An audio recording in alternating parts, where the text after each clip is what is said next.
Right, hey guys, how we doing? Back on another video from Annie News. We're doing some more Rising of the Shield Hero cut content. I find these really interesting. I like seeing what is different from the original source material, like the mangas and whatnot, and the light novels, and then just being like, why did they cut that out? So, let's get into this. Rising of the Shield Hero cut content. This is part 2. I think it covers episode 3 to something.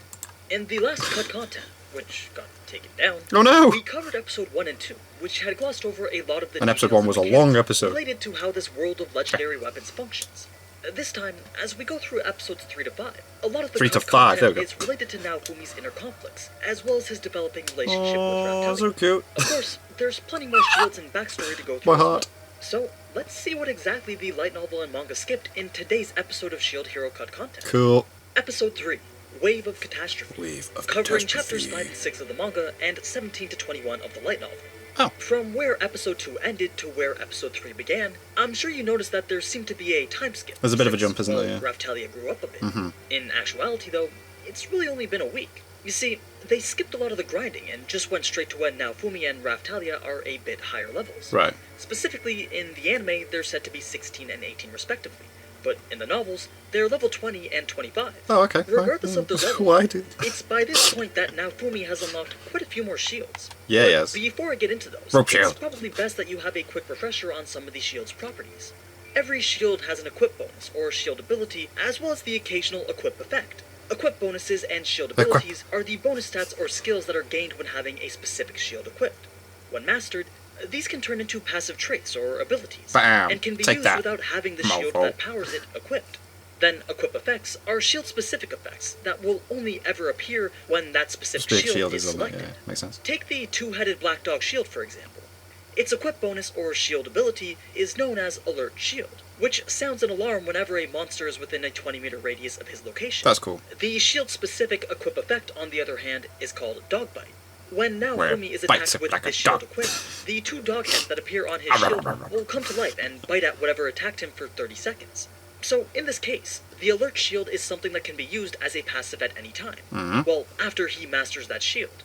But the dog bite effect can only ever be used when that shield is equipped. Yes, the specific shield is there. That makes sense. Cool. So, what other shields did they come across during their little power farming adventure? Well, we got the PQ shield, the wood shield, the butterfly shield, and the pipe shield. Granting, in that order, simple weapon restoration skills, woodcutting skills, paralysis resistance, and the actual usable skill called Shield Prison. This one being a targetable active skill that can imprison a target for up to 15 seconds. It's while grinding these new shields and levels that he learns it's more useful to separate and absorb monsters as individual parts than it is to absorb them in random pieces and chunks. This way he can experiment with what can be used to obtain new shields. And from this method, he's able to unlock 2 shields from the porcupine-looking monster in the anime. The first is the Porcupine Shield, which has no info on what it does, and the second is the Animal Needle Shield. This one granting an equip bonus of increased attack, alongside an equip effect called the Small Needle Shield. Now, that may not seem like a very significant shield, but that marginal increase in his attack ability essentially doubles his current attack power. It's certainly nothing spectacular, but it's still progress towards becoming an independent fighter. Not only that, but it also opened up a whole shield tree line with various attack skills, which is actually very significant for Naofumi. All that's left now for him to do in order to gain more power is just find the items and materials related to those shields, then absorb them.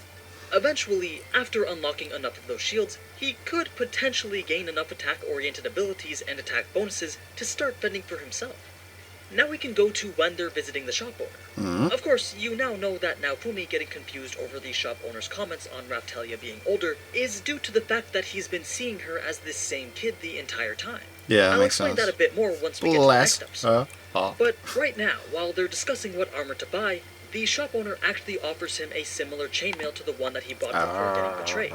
This got under his skin a little bit, because not only did it remind him of what happened, but he also didn't want to re-buy something that he already paid for. That makes sense. Even seeing Raptalia get complimented by the shop owner and act all happy reminded him of mine.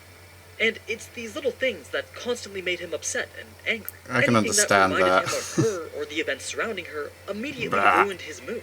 The shop owner takes note, so he offers some other armor, a heavier iron one. But this one didn't have a property known as Air Wake. Airwake being a trait that's imbued during the production of the armor, and it allows the armor to absorb the wearer's magic power, resulting in a lighter feel to it. Alright, cool. This meant that any armor without Airwake was pretty much a no-go for Naofumi. Eventually, they reached the conclusion of doing a custom armor, so long as the materials were provided for. In this case, he settled on a barbarian armor, made from piku-piku feathers, porcupine and usapil skins, and then some raw copper and iron, costing approximately 130 silvers. Before they leave, the shop owner says he'll give them a discount on any upgrades in the future. This was because after doing business with him multiple times, his impression on Naofumi had changed for the better. Of course it does. Naofumi didn't actually seem like that bad of a guy, and when Naofumi heard this, it really meant a lot to him. In the manga, he even changed his sulky face to one of genuine gratitude and thanked the shop owner. That's nice. At this point, it's fairly clear that the perception people have on him is very mentally taxing, especially when a majority of that perception is painted as negative and majorly false. Yeah, everyone So thinks for him bad to things hear from about someone him. else It's like, that oh, he's I'm not a bad guy. It's certainly a small ray Like of hope me. over his current state of despair. Anyway, they then go visit the Dragon Hourglass to find out how much time they have before the next wave. That's when everyone else shows up. 4 heroes, 12 adventurers, and then Raftalia, all in this single room. Raftalia. After first hearing Motoyasu's voice, he wanted to kill him, right then and there. But he couldn't. Not yet, anyway. He bit his tongue and was about to leave. But as we saw, the other heroes walked in, and Motoyasu starts flirting with Raftalia. While watching, Naofumi thought that was it, and Raftalia would just want to leave him right then and there. No, poor guy. The way that the manga portrays this is a bit more detailed. Naofumi storms out of the church and leaves town absolutely furious. As they're in an open field, he takes his anger out on a balloon, as he thinks to himself that if Raftalia wasn't a slave, she definitely would have already left him for Motoyasu, Aww. constantly comparing her to Mai, in the sense that she'd just betray him if she had the choice, and wouldn't believe the truth even if he told her.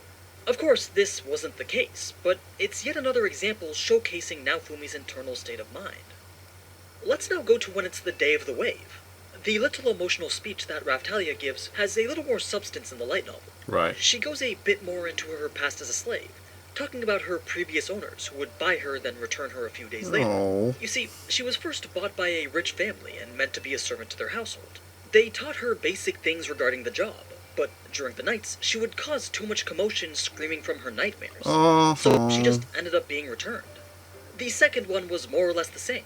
Bought to do a certain job, but the screaming in the night resulted in her return yet again. It's her third owner and all the rest after that were just the worst. They would buy her for a short period of time just to torture her, then send her back. That's and horrible. It was these repeated instances of torture that brought about her cough and overall deteriorating health. Of course, hearing this didn't change the fact that Naofumi didn't really care. He still only replied okay to her words, more concerned about the threat of the incoming wave and the possibility that he could die. Which brings us now to the start of the wave. The wave! They get teleported and start facing against enemies known as interdimensional zombies. Naofumi has his light metal shield equipped, instead of the normal small shield that we see in the anime, because at that time, that shield had the highest defense stats. At some point he tries to attack with his animal needle shield, but every time he would land a strike, an audible clang noise would be heard, meaning that the attack does pretty much 0 damage. Oh. The rest of the episode, which is spent finishing up the wave and whatnot, is pretty much the same. So now we can proceed to episode 4, A Lullaby at Dawn, this time covering chapters 7 to 8 of the manga and 21 to 23 of the light novel. Cool. The episode starts in the castle, where they're having this grand banquet to celebrate their victory. And the over family's second just chilling wave. in the side, Of course, like, screw these guys. Naofumi was only there to receive the cash prize reward and eat some free food. And although being surrounded by all these pretty women, they all just reminded him of mine. So given his mental state, he found each and every one of them repulsive. Then when Motoyasu comes to challenge him to a duel, he actually shouts the fact that Raftalia is a slave, as if he was trying to turn the whole room against him immediately. Now Fumi's just there thinking to himself how this weirdo must be one of those guys who takes games way too seriously, especially considering that he would rather fight the Chimera boss over saving the defenseless villagers. Yeah, what a... Raftalia knows this challenge is unfair, and offers to fight in Naofumi's place, but ends up getting gagged and taken away. At this point, Naofumi is absolutely livid, and there's a great shot in the manga that showcases this frustration. Motoyasu sees this menacing face of rage and was much more taken aback by it than he was in the anime. Now, as we get into the duel, Motoyasu opens with the Chaos Spear skill. It's not a type of attack that he can use multiple times in a row. After using it once, he has to wait for a certain amount of time before using it again. Basically, it's a cast cooldown. That being the case, Naofumi takes the opportunity to try and charge and tackle Motoyasu. He knocks him to the floor and tries to punch him, but it's to no luck because all you can hear from each punch are the clangs that indicate no damage being taken. Lame. Meaning, if Naofumi was to win this fight, he'd have to get creative with skills of his own, or just use the well-hidden balloons underneath his cape. Of course, mine uses the ability called Wing Blow to interrupt the fight. It's Of course she does, because she's annoying. Air at a target and hits like a fist. Then the rest of the duel plays out in a similar manner. But it's after the duel that Naofumi comes to this realization about mine. Not just the fact that she was the king's daughter, or merely in it to gain favor with Motoyasu, but how the whole plan was a setup to become this historical legend. You see, legends are born through evil. The more evil you were, the better you'd be remembered as time goes on. And it was mine's plan to be remembered as one of the heroes that defeated the evil fallen shield hero and saved a little girl from slavery. As Naofumi comes to this conclusion, he becomes overcome with hatred. And it's this hatred for everything around him that unlocks the shield's curse series. More specifically, it's the negative emotions that are experienced through a traumatic event that are absorbed by the shield and turned into this curse series. As for what it does, well, you'll find out soon enough. It's during this that mine, aka Malty, forever becomes known as Bitch to Naofumi. I'm serious. That's actually how he refers to her for the rest of the night. No, it's amazing. That's class. That is so class. But it's only after he feels her warmth and her kindness that he truly sees Raftalia for the first time. You see, this entire time he was so caught up in his anger and hatred, his very need for revenge, that he stopped paying attention to everything around him. He numbed his senses to the rest of the world, which is why he couldn't taste anything or see Raftalia grow. In a sense, he was literally blinded by anger. It's only after Naofumi receives this heartfelt message from Raftalia that he gains a bit of his sanity back and becomes a bit more mentally stable. And that pretty much wraps up episode 4. But before we can go on to the next, there was one scene skipped from both the manga and the light novel that I've seen quite a few people complain about. Really? And it was this. The kiss? Yeah, I've seen people point, yeah. It was just a polite gesture. Yeah, it's not like a... Naofumi thanks Raftalia for believing in him and staying by his side, and he does so with a kiss. It was just a small, wholesome thing. I kind of like that they didn't put that in. If it was in the anime, it probably would have been enough to set the sails of most ships. Alright, Episode 5, Philo. Covering chapters 8 to 10 of the manga, and Volume 2, chapters 1 to 6 of the light novel, which is quite a hefty amount in comparison to how many chapters are normally adapted per episode. So we start off in the castle, where each of the heroes are given their prize money. Of course, Naofumi wasn't going to get anything until Ren and Itsuki spoke out against his mistreatment. This spurred an even more concerning moment for the king, because Ren had mentioned something that implied that if he didn't give Naofumi his cut, then perhaps the investigation into his crimes should be reopened to evaluation. Of course, this is something that the king wouldn't want, and it was for this reason that the king yielded and gave Naofumi his share of the cash. As they leave the castle, we know that Raftalia offers to get the slave crest reapplied to her body. Yes, it does, and she's like, check it out, what do you think? Oh, yeah. Knowing that this was the reason, it spurred emotions deep within Naofumi that he could really only describe as love. Though not quite the type of love that you're thinking. It wasn't a romantic one, but more of a parental love. It's like how in Overlord, where Ainz treats the floor guardians of Nazarick as his children. Similar to that, Naofumi sees Raftalia as his own child and wants to protect her. Which is kind of weird considering he sends her straight to the front lines of every battle, but okay. In a conversation he has with the slave trader, he even refers to her as his daughter. It was also during this same conversation that Naofumi learns more stuff about the kingdom. Like how it's not a monolithic entity, and if many people were unhappy with a certain decision from the throne, riots would definitely take place. The slave trader even goes as far as to mention that the king isn't the most powerful person in the kingdom, as if to hint towards other people that pull the strings from the shadows. It's here in the slave trader's shop that Naofumi also unlocks the slave user shields that we saw in the anime.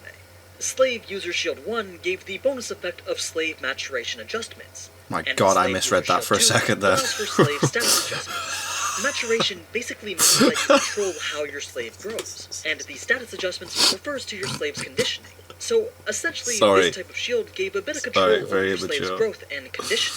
The shields itself weren't anything powerful, but those effects were definitely something worth tinkering with. He then uses a bit of Raphtalia's blood in combination with the ink that unlocked the first two shields to unlock the third level of the slave user's shield, this allowing for a higher level of slave maturation I keep adjustment. misreading that. Now, before they leave the slave owner's shop, Naofumi spots the gacha eggs, and The eggs. there were several reasons Fido. that he used to justify this rash purchase. He was already thinking of buying another slave, but he didn't want to miss the chance of getting a creature from the egg worth more than the slave.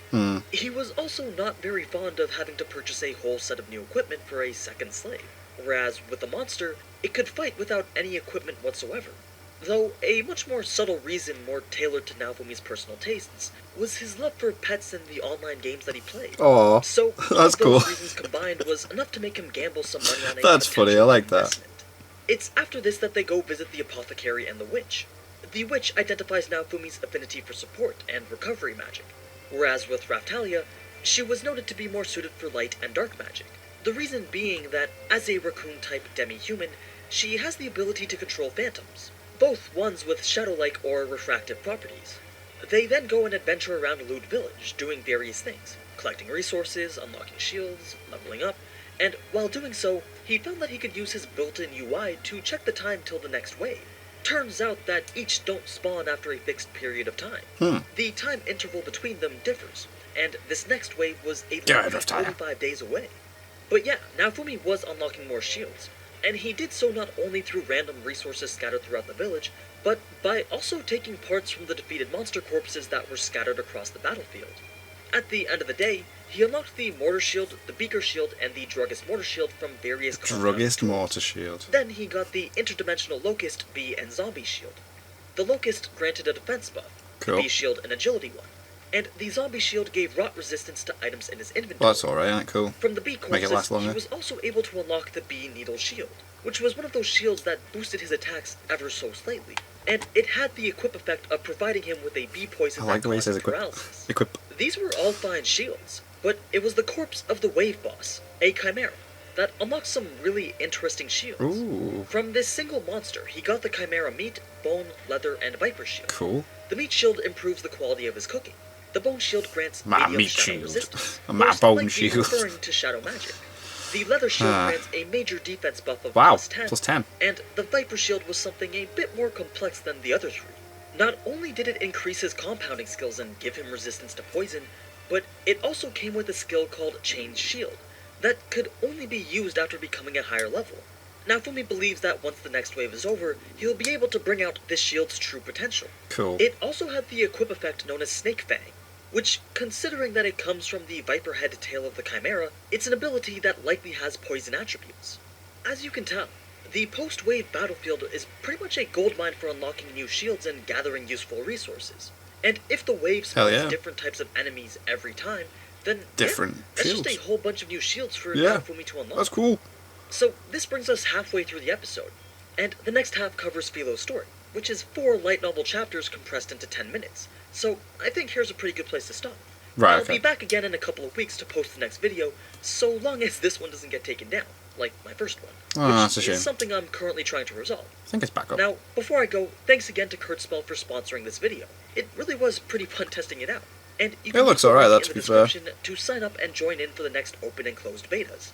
Anyway, as always, thank you so much for watching, and if you enjoyed this type of anime content, then you already know what to do. Ciao. So, until next time, ciao. Cool. Some interesting changes right there. I am really enjoying Rising of the Shield Hero, to be fair. It's good. It is good. So yeah. There's another one, isn't there? There's a part 3 now, so I can do that. Do that next week, I think. I don't know what's happening with my videos. They're still staying, don't worry. It's just, you know, trying to do 2 a day this week, and then it's just going to be like 1 a day. And so yeah, I'll just do them whenever. So thank you guys very much for watching. What do you guys think of that? What do you guys think of this? Click like, subscribe if you haven't already. Leave comments down below. Let me know what I should watch and discuss in future videos. And I'll see you guys. It's all you guys next time.